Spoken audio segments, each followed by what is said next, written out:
Mesdames et messieurs, bonsoir. Nous sommes dimanche 18 février. Bienvenue dans le 20h. Voici les titres.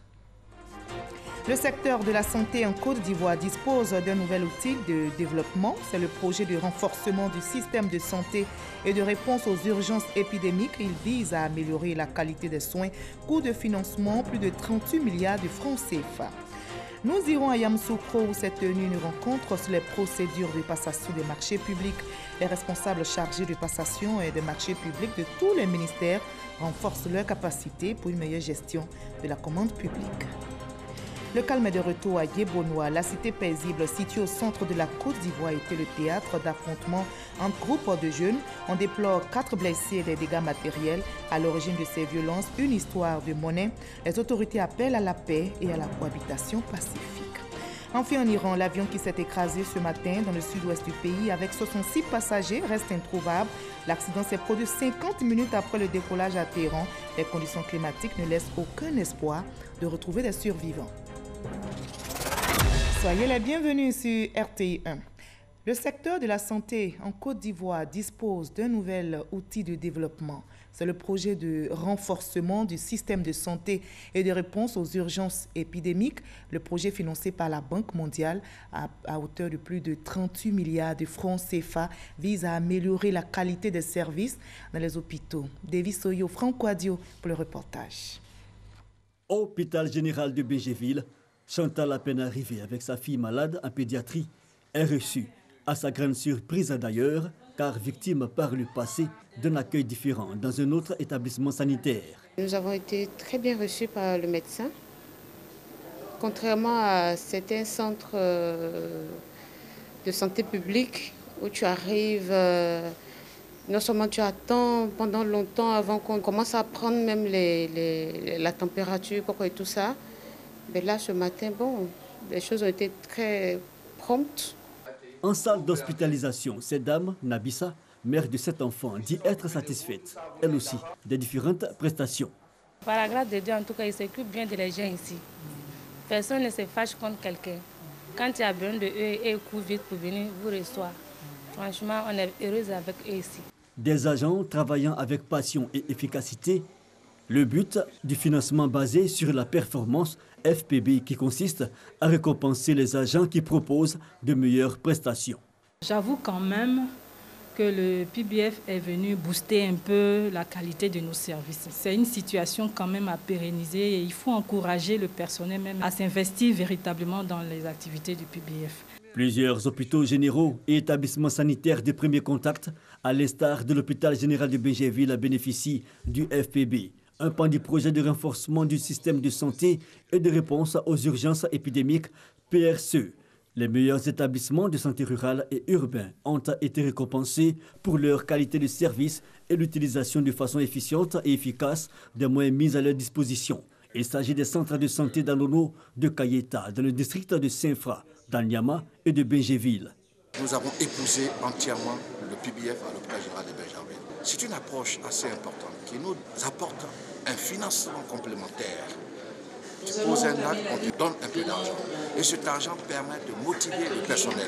Nous avons un petit centre de santé qui aujourd'hui est vu de partout à cause de la qualité des infrastructures. Un projet financé à hauteur de 38,5 milliards de francs CFA par la Banque mondiale et l'État de Côte d'Ivoire. Ce projet vise à améliorer la prise en charge des soins des populations et la réhabilitation des établissements sanitaires. Il y a un contrat de performance qui est établi entre chaque centre de santé et le ministère de la Santé, selon les possibilités du centre. Et à chaque fois que ces résultats sont atteints, il y a une contrepartie. Ce mécanisme est un facteur de motivation des acteurs sur le terrain et aussi une orientation pour la tutelle. Réhabiliter un système de santé, si le personnel soignant n'est pas motivé, s'il n'est pas formé, s'il ne bénéficie pas d'un appui du gouvernement ou des partenaires, cela bien sûr sera vain. Et c'est la raison pour laquelle, avec le financement basé sur la performance que nous sommes en train d'essayer de mettre en place en Côte d'Ivoire, nous avons vu les résultats. Le PRCE enregistre à mi-parcours, entre autres, l'identification de 90 500 personnes indigentes dans le cadre de la couverture maladie universelle à CEMU, L'évaluation des besoins en infrastructure des 560 centres de santé, dont 102 seront réhabilités à partir de mars, l'étude sur la prévalence du diabète et la mobilisation de 5 milliards de francs CFA pour lutter contre les maladies épidémiques, notamment la maladie à virus Ebola. Lancé en 2015, le projet prend fin en 2020. Par la magie de l'image, je vous conduis à Yamoussoukro où s'est tenue une rencontre sur les procédures de passation des marchés publics. Les responsables chargés de passation des marchés publics de tous les ministères renforcent leurs capacités pour une meilleure gestion de la commande publique. Pour cette année 2018, l'autorité des régulations veut une exécution efficace des marchés publics. Explication détaillée avec Alvorassa. Dans la passation de marché, nous sommes inscrits dans des délais et il faudrait que on puisse envoyer tous les éléments à la direction des marchés publics. Ils ont quitté pendant 2 jours leurs différents bureaux pour se retrouver à Yamoussoukro pour échanger et renforcer leurs compétences dans leur domaine d'activité, la passation des marchés publics. Parmi ces responsables de passation de marchés publics des différents ministères, certains sont nouveaux, d'autres ont des années d'expérience. Mais pour les responsables de la NRNP, de la DMP, avec l'évolution des textes dans ce secteur sensible où il est question de deniers publics, il faut éviter les erreurs, d'où la formation. Nous pensons que nous avons beau avoir les meilleurs textes, on a beau avoir les moyens financiers, on a beau avoir un beau cadre institutionnel et réglementaire, c'est d'abord les ressources humaines. C'est d'abord les hommes, les acteurs qui animent la commande publique qui font qu'elle est efficace. Et c'est pour cela que l'ARMP fait d'une tradition cette formation des principaux acteurs, des acteurs clés dès l'adoption et la notification du budget. La commande publique, selon les experts de la NRNP, de la DMP, doit par ailleurs être planifiée pour éviter que l'exercice soit périlleux au cours de l'année. Les responsables des cellules de passation des marchés publics, eux, ont apprécié ces moments de partage où les débats ont parfois été houleux. Parce que pour eux, à côté de la primauté du droit qui régit leur secteur d'activité, il faut la réactivité pour bien dérouler et surtout éviter toute forme de pression. Au terme de leur formation, tous ces animateurs de la commande publique ont promis, en plus de la planification de leur méthode de travail, lutter efficacement contre la corruption et autres formes de malversation dans la passation des marchés publics. L'Agence nationale du service universel des télécommunications est depuis 2012 un acteur clé du secteur des télécommunications en Côte d'Ivoire. L'ANSUD est sur le terrain pour sensibiliser donc les populations. L'agence œuvre au développement d'une économie numérique. Le sujet a été évoqué au journal de 13h présenté par Alvorassa. L'invité du jour, M. Kipea Soro, directeur général de l'ANSUD. Voyons un extrait de leur entretien. L'objectif ultime pour nous, c'est de faire en sorte que les Ivoiriens, comme je disais, et les entreprises présentes en Côte d'Ivoire puissent consommer les services TIC. Parce qu'on parle ici de la transformation de notre économie en une économie numérique. Donc l'objectif, c'est cela. Mais par rapport à cet objectif, il y a des préalables.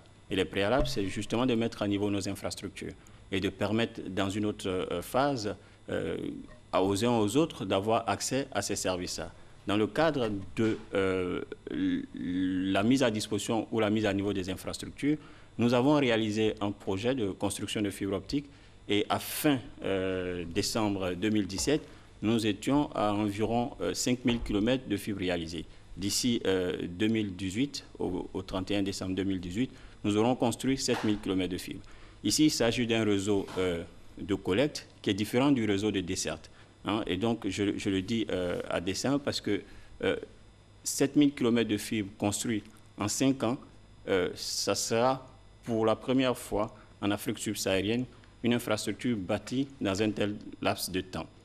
Les opérateurs ont construit peut-être bien plus que 7000 km de fibres, mais c'est des réseaux à la fois de collecte et de desserte. Même pour des réseaux spécifiques de collecte, ça sera la première fois.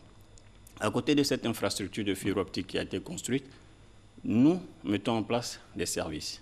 Et aujourd'hui, la mise en place de ces services s'articule essentiellement autour du programme de gouvernance électronique. C'est un programme dont la maîtrise d'ouvrage déléguée est assurée par notre ministère de tutelle, le ministère en charge de l'économie numérique, et nous assurons auprès de ce ministère le rôle d'assistant à maître d'ouvrage. Les travaux de construction de la cité judiciaire de Yamoussoukro ont été officiellement lancés par le ministre de la Justice et des Droits de l'Homme ainsi que par l'ambassadeur de France en Côte d'Ivoire. La capitale politique ivoirienne va également abriter les 4 écoles de l'Institut national des formations judiciaires. Coût des travaux, 11 milliards de francs CFA financés par le C2D, contrat de désendettement et de développement. Le reportage de Soro Corona. Accès à la justice par la construction de nouvelles infrastructures judiciaires et pénitentiaires. La troisième composante du projet C2D Justice. Cette composante rentre dans sa phase active avec le lancement des travaux de construction de la cité judiciaire de Yamoussoukro. La réalisation de cette cité débutera par la construction et l'équipement des 4 écoles de l'Institut national de formation judiciaire. Financé à hauteur de 11 milliards de francs CFA par le C2D, contrat de désendettement et de développement, cet institut va offrir un cadre de formation initiale et continue moderne plus adapté aux nouvelles exigences internationales.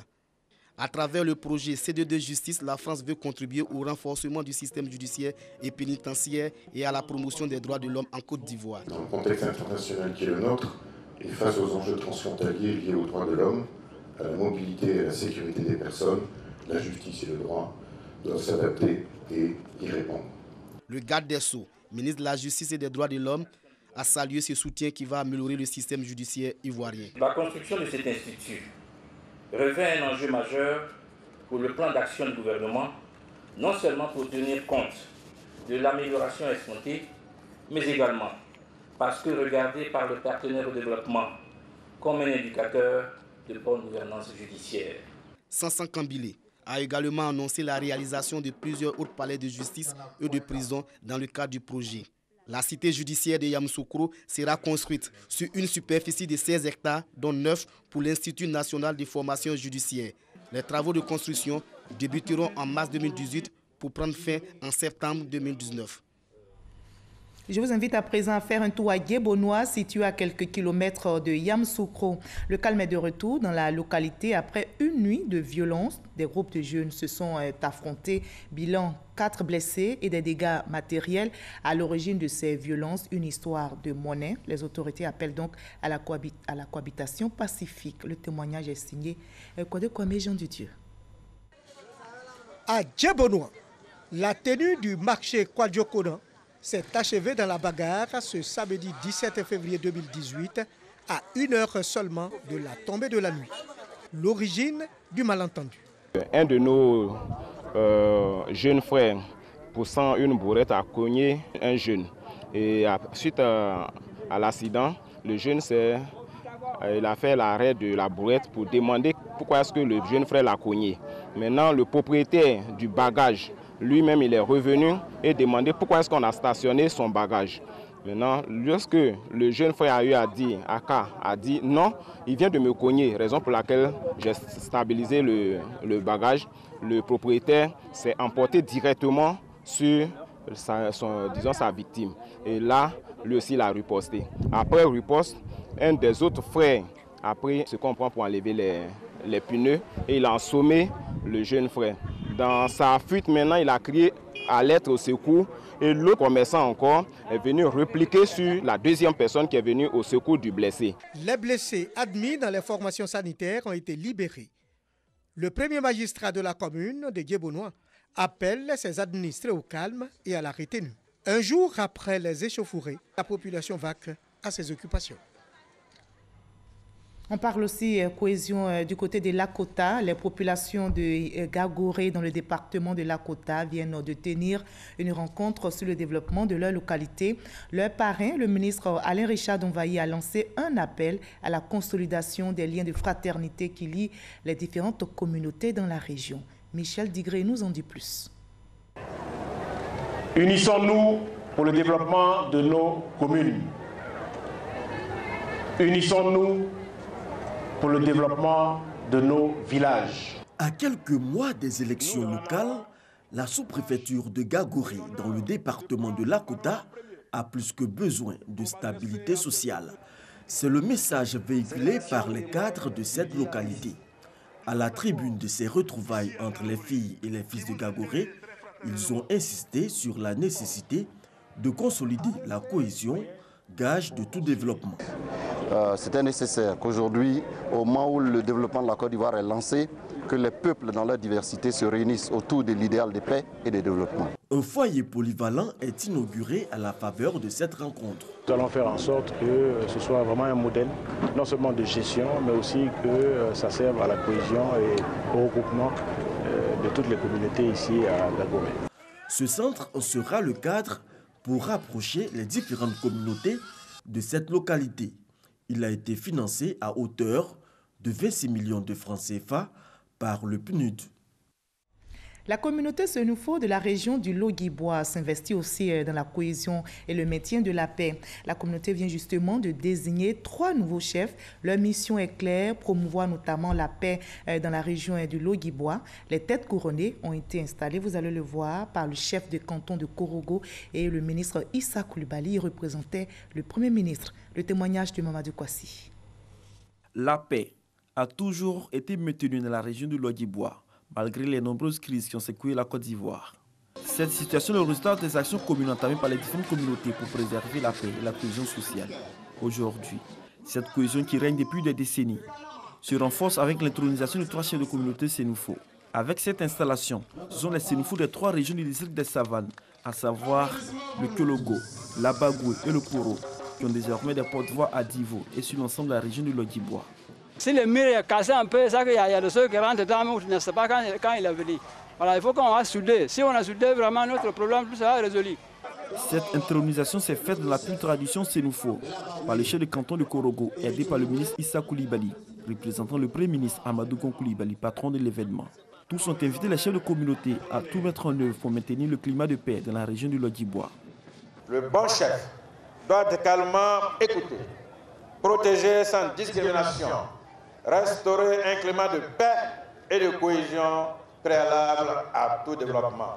Vous devez fuir la politique politicienne. Mais il reste bien entendu que la sagesse qui vous caractérise vous permet de distinguer et de reconnaître mieux que les autres les politiques capables d'assurer le bonheur de vos populations.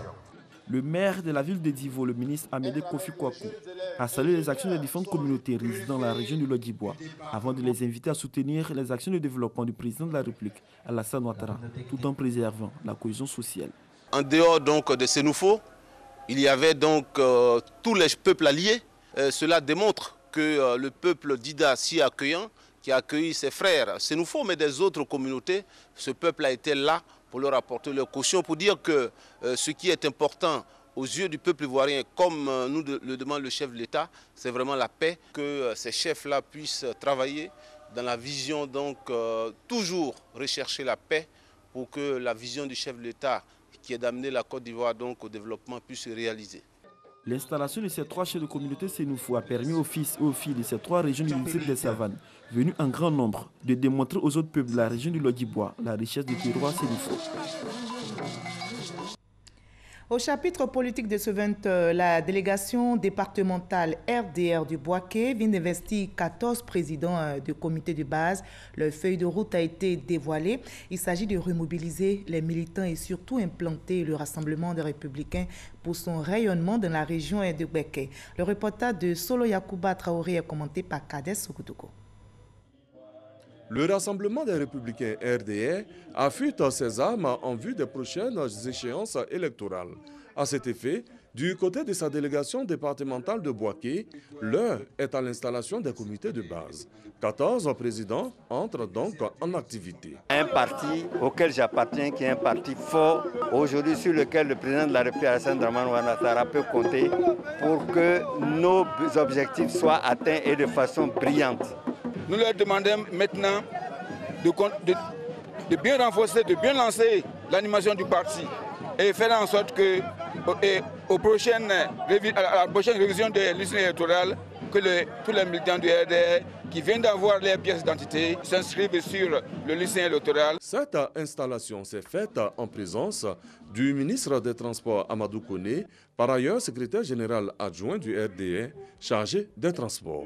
L'union, la solidarité et surtout le retour aux valeurs fondamentales du parti à la case verte sont prônés. L'apaisement étant revenu, que nous sommes passés donc ici à Boaké de 146 secrétaires de section à 222 secrétaires de section en peu de temps et que nous sommes passés de 1100 comités de base à 1708 comités de base. Chaque président de comité de base nouvellement installé a reçu un diplôme de reconnaissance et une feuille de route pour parfaire la mission à lui assignée pour le rayonnement du RDR.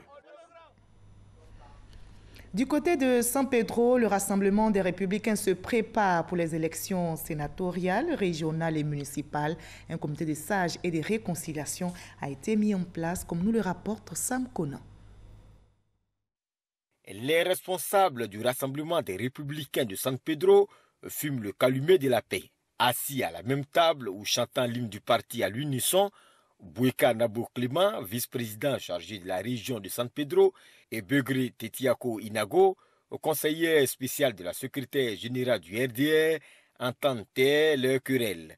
Querelles qui ont fragilisé longtemps le RDR à San Pedro. Aujourd'hui, ils ont décidé de ne regarder que l'intérêt supérieur du parti à la veille des échéances électorales à venir. C'est une obligation pour nous de pouvoir travailler ensemble, de faire la réconciliation. Parce que nous sommes venus en mission pour parler à la population, pour parler aux militants. Et si nous-mêmes nous ne sommes pas réconciliés, quel message nous donnons à nos militants pour qu'ils puissent suivre? Donc il était important pour nous de nous réconcilier et de nous mettre ensemble afin que nous puissions donner l'exemple à nos militants et militantes. Afin de consolider cette réconciliation, le vice-président du RDR, Boueka Nabo Clément, préconise la mise en place d'un comité de sages et de réconciliation. Heureux d'avoir réussi à faire revenir la paix entre le maire et la députée, Mathieu Babodare, l'émissaire de la secrétaire générale du RDR, a demandé aux militants d'oublier les erreurs du passé et de se tourner vers l'avenir pour un RDR plus fort dans la région de San Pedro, surtout en prenant part à la révision de la liste électorale.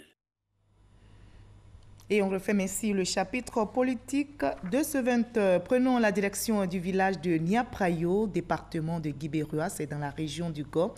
Le village vient d'être doté d'un sanctuaire marial. Ce sanctuaire baptisé Notre-Dame de la Fidélité est un don d'un cadre du village. Ce sera un lieu de prière et de recueillement pour les chrétiens catholiques. Nous Sangaré, Amadou Ouattara Walter. Niaprayo, village du département de Guibérua dans la région du Gor, a désormais son sanctuaire marial. Une première dans l'histoire de ce village. Cette grotte mariale a été inaugurée dans la ferveur religieuse. Baptisé Notre-Dame de la Fidélité, ce sanctuaire est une réalisation de Colette Pello, fille du village et présidente des chrétiens républicains. Ce sanctuaire est ouvert à toute personne éprouvant le besoin de confier sa peine à la Vierge Marie ou de partager sa joie avec elle. Notre-Dame de Fidélité est un lieu de prière pour tous ceux qui aiment la Côte d'Ivoire, l'Afrique et le monde entier. La grotte est la bienvenue pour d'abord les chrétiens catholiques et puis ceux qui se sentent concernés parce que Dieu c'est le même Dieu. Tout le monde est apte de venir prier ici. L'officiant, le père Julien Goré, vicaire épiscopal de l'archidiocèse de Gagnoua, a, dans son homélie, exhorté les fidèles à cultiver le sens du partage. Je pense que tout chrétien doit poser de tels actes. Donc l'appel lancé, c'est un appel à nous consacrer à l'œuvre de Dieu. C'est-à-dire, toujours, on doit penser aux autres. L'homme de Dieu a également invité les filles et fils du village à s'unir autour des idéaux de paix et d'amour, gage de tout développement. La statue mariale de Notre-Dame de la Fidélité de Niaprayo a été conçue et réalisée à Lourdes, en France. Témoignages, louanges et messes d'action de grâce des temps forts de l'inauguration de cette grotte mariale. Note triste dans ce 20h, le 7e art africain est en deuil. Le réalisateur et producteur burkinabé Idrissa Ouedraogo est décédé ce dimanche à Ouagadougou à l'âge de 64 ans. Auteur d'une quarantaine de films, Idrissa Ouedraogo a été récompensé dans les plus grands festivals, obtenant notamment le Grand Prix du jury au Festival de Cannes pour le film Tilaï en 1990. Le témoignage de Franck Quadio. Moi, c'est Idrissa Ouedraogo.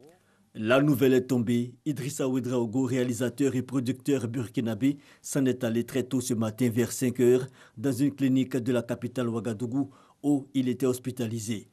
L'information a été donnée par un communiqué de l'Union nationale des cinéastes du Burkina Faso. Idrissa Ouedraogo, c'était le cinéma basé sur la thématique de l'enracinement et des valeurs culturelles.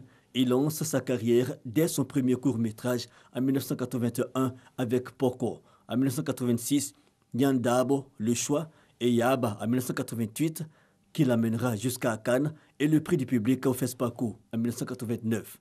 En 1990, c'est Ilaï, tragédie grecque adaptée, qui consacre sa vision. Idrissa Ouedraogo, décédé à 64 ans, aura produit ou réalisé une quarantaine de films. Je vous propose le reste de l'actualité à l'étranger dans le 7 sur 7. Qu'est-ce qui a marqué l'actualité internationale cette semaine? On fait maintenant le tour du monde en 7 jours dans le 7 sur 7 avec Alexis Ouedraogo.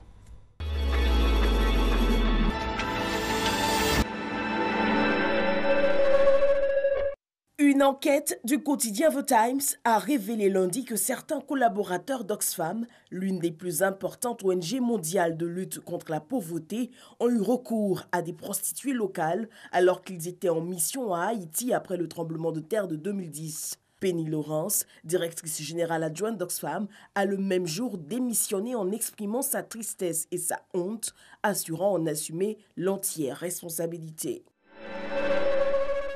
La police pakistanaise a arrêté un gang qui escroquait des femmes pauvres, leur ponctionnant du liquide céphalo-rachidien contre la promesse d'une dot. Les enquêteurs renseignés par l'une des victimes ont interpellé 5 hommes. Ils expliquaient aux patientes que la ponction lombaire était requise dans le cadre d'un programme offrant des dots de mariage. La police suspecte que le liquide céphalo-rachidien était ensuite vendu au marché noir pour être utilisé lors des transplantations de moelle osseuse. Au moins 90 femmes victimes des malfaiteurs sont devenues handicapées à la suite de la ponction. Le Pakistan est connu pour ses transplantations de reins illégales qui ont attiré des clients du monde entier. Embourbé dans les scandales, le président sud-africain Jacob Zuma a finalement annoncé mercredi soir sa démission, cédant aux pressions de sa propre formation politique, le Congrès national africain ANC. Une décision qu'il dit motivée par la crainte de voir des violences ou des divisions au sein de son parti. Cyril Ramaphosa a prêté serment devant le Parlement jeudi au Cap, devenant ainsi le nouveau président de l'Afrique du Sud en remplacement de Jacob Zuma. Cyril Ramaphosa, 65 ans, était depuis décembre le président de l'ANC, poste qui lui assurait de facto la présidence par intérim du pays après la démission de Zuma. 3 kamikazes se sont fait exploser sur un marché très populaire de poissons dans la ville de Kondouga, dans le nord-est du Nigeria. L'explosion a tué 19 personnes et fait 70 blessés. Une attaque qui porte les traits des attentats menés par le groupe Boko Haram dans la région. Le groupe islamiste a multiplié les attaques suicides. 38 attentats de ce type ont été menés l'année dernière, soit un peu plus du double l'année précédente. Au cours d'échanges avec des prêtres samedi au Vatican, le pape François a reconnu la réalité de la crise de la quarantaine qui perturbe les prêtres de 40 à 50 ans. Une période où, dit-il, l'on repense à tout et l'on se dit c'est maintenant, une période où naissent de mauvaises tentations qu'on n'aurait jamais pensé avoir. Alors que faut-il faire? Pour le souverain pontife, il faut tout de suite chercher de l'aide. Il ne faut pas en avoir honte, mais plutôt chercher avec l'aide des autres à éradiquer ses sentiments. L'avion qui assurait la liaison entre Téhéran et la ville de Yassou s'est écrasé dans la région de Sémirom. L'appareil, un ATR 72, transportait 60 passagers, dont un enfant, ainsi que 6 membres d'équipage. Une douzaine d'équipes de secours du Croissant Rouge iranien ont été envoyées dans la région de l'accident. Le relief montagneux, toutefois, rend difficile les opérations de secours.